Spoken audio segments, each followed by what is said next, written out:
Witam Państwa serdecznie, Błażej Hrapkowicz. Jesteśmy na 24. Międzynarodowym Festiwalu Camerimage w Bydgoszczy. Our guest is cinematographer Paul Sarossy. Hello. Hello. You're receiving the award for the cinematographer-director duo along with Atom Egoyan, with whom you've worked for years now.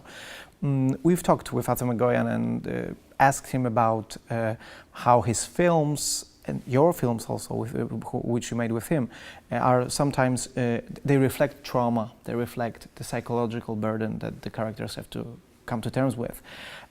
How does translating this idea to visual language look from your point of view? What do you try to do as a DOP on the films with Atom Egoyan to try to immerse viewer in that experience? Yeah, well, it's funny, it all begins with the written page, and many of the films we've worked together, Adam has written as well. He's a wonderful screenwriter. And what's the first thing you notice when you open one of his scripts is how spare it is. It's an exercise in minimalism.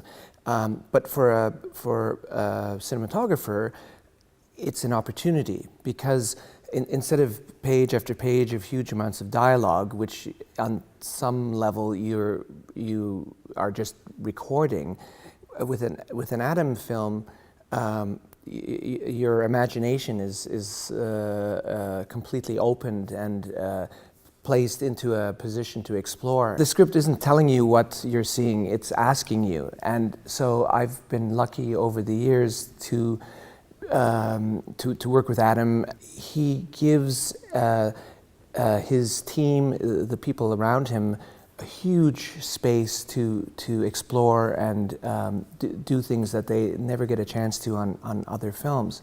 So it's a very exciting and creative place to be. Yeah. Many of his films, many of Atom Egoyan films, have this fractured narrative. Non-linear. We've talked with Atom Egoyan about that as well. Does it affect your work as a cinematographer? I mean, in terms, for example, that what you shoot actually is one element. It's only one of one of many elements of the puzzle, which are then edited together in a very original way. Yeah, it's very true that his storytelling is in no way linear, and you're jumping back and forth in time, and things are being revealed as you go. But strangely enough, you would think that the difference between the script and the final film would be radically different. And there definitely is an evolution that goes along during the process of filming and editing. But it's remarkably coherent from beginning to end. Every Adam film, there's like one shot that was really not meant to be there at that point. And it has to be graded in a special way or made to fit. But it's usually only one shot. And I don't know why that mathematically seems to be a consistent thing. But that aside, the forward momentum of this disordered and complex thing seems to be always much more like the power and potency survives the whole filming process. Yeah.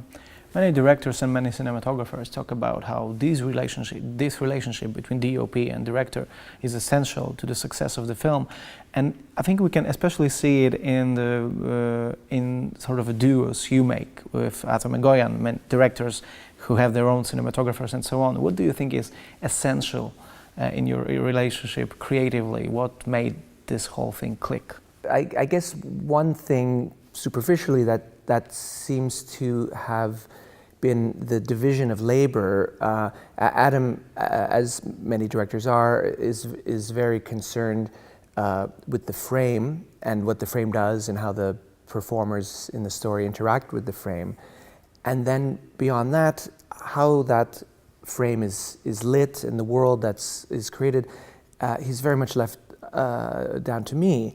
And I think that is one of the great strengths of Adam as a filmmaker, is he creates an environment where everyone involved in the process, the composer, the production designer, the costumer, the actors, are really given a huge amount of freedom to do their thing within his universe. And his universe is very defined and very clear, but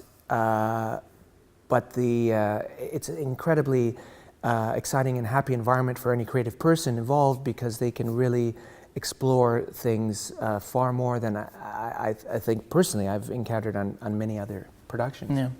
Are there any particular scenes or images from your films with Atom Egoyan that you're extremely mostly proud of? I don't know if I recall any particular scene or situation, but it's funny that yesterday at the press conference, it popped into my brain when we were filming. It was sort of halfway through the production of Where the Truth Lies, and I operate the camera on all of Adam's films. So in a funny kind of way, particularly in the days of film before the digital revolution, I always counted myself as the first member of the audience, the first person to have the privilege to see the shot in the film.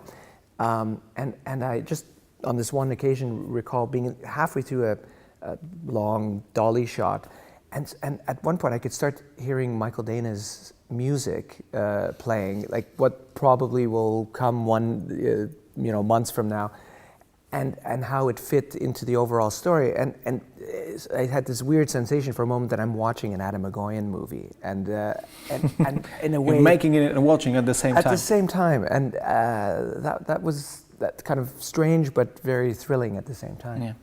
Thank you very much. Thank you.